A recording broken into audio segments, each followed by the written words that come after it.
Oke baik, perkenalkan nama saya Kosman Supardi, saya dari Fakultas Ekonomi dan Bisnis, jurusan akuntansi, dan untuk NIM saya yaitu 2902250006. Nah, di sini saya akan mempresentasikan dari mata kuliah yaitu Bank dan Lembaga Keuangan. Untuk dosen pengampu yaitu Pak Imhar, SEMM.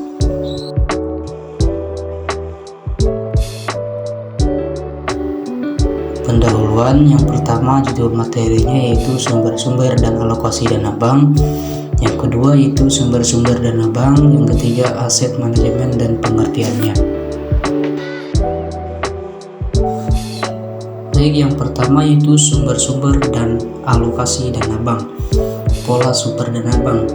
Pengertian dana dapat diartikan berupa uang atau sejenisnya. Oleh karena itu, pihaknya mungkin mengatakan punya dana, perlu dana, kurang, dan sebagainya.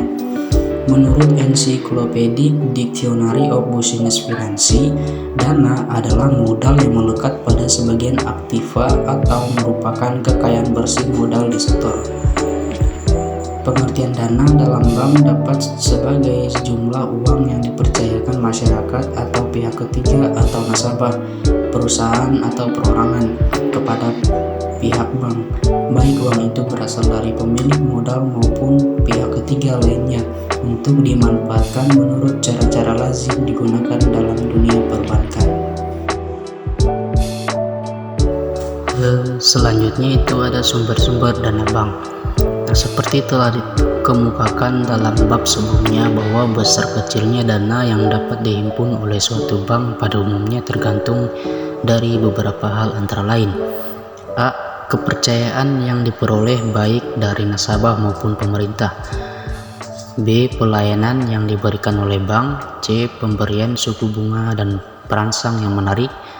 D. Lokasi yang strategis dan aman.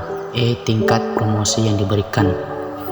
Faktor pertama dan kedua merupakan faktor yang sangat dominan, sebab bagi beberapa nasabah tertentu, kepercayaan yang diimbangi dengan pelayanan yang memuaskan dapat menarik minat masyarakat untuk menyalurkan dan menyimpan dananya bank tersebut. Selanjutnya itu ada dana pihak. Yang pertama yaitu dana yang berasal dari bank itu sendiri. A. Modal yang disetor. B. Cadangan yaitu sebagian dari laba bank. C. Laba bank yang ditahan. D. Laba tahun berjalan. E. Ego saham adalah selisih lebih antara nilai nominal dengan harga jual saham bank. Yang kedua yaitu dana pihak kedua atau dana pinjaman dari pihak luar. Dana pinjaman pihak kedua atau dana pihak ketiga lainnya terdiri dari A. Pinjaman dari bank-bank yang lain dikenal dengan interbank money atau call money. B. Pinjaman dari bank atau lembaga keuangan lain baik yang berasal dari dalam negeri maupun luar negeri. C. Pinjaman lembaga keuangan bukan bank. D. Obligasi atau bond. E. Pinjaman dari bank sentral. Selanjutnya yaitu ada aset manajemen bank, di mana pengertian manajemen merupakan suatu terminologi yang digunakan untuk menerangkan penggunaan dana di antara berbagai alternatif investasi. Suatu terminologi yang berhubungan dengan distribusi dana di antara cash, security investment, loan, dan aset lain. Secara khusus, aset manajemen meliputi portfolio surat-surat berharga atau securities portfolio dan pengelolaan kredit atau loan manajemen berkaitan dengan komposisi surat-surat berharga dan pinjaman yang sudah disalurkan. Selanjutnya yaitu ada masalah alokasi dapat diselesaikan dengan menggunakan dana untuk membeli aset yang memberikan tingkat keuntungan paling tinggi dengan tingkat risiko seminimal mungkin.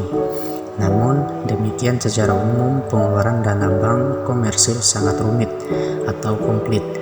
Hal ini disebabkan karena berbagai hal, antara lain: yang pertama itu bank adalah suatu jenis usaha yang paling banyak diatur oleh pemerintah dibandingkan dengan perusahaan lainnya. Yang kedua yaitu hubungan antara bank dengan kredit yang diberikan kepada nasabah dan titipan yang dipercayakan oleh masyarakat perlu mendapat perhatian secara khusus. Yang ketiga yaitu pemegang saham bank komersil, seperti halnya menginginkan tingkat keuntungan yang tinggi sesuai dengan risiko yang akan dialaminya.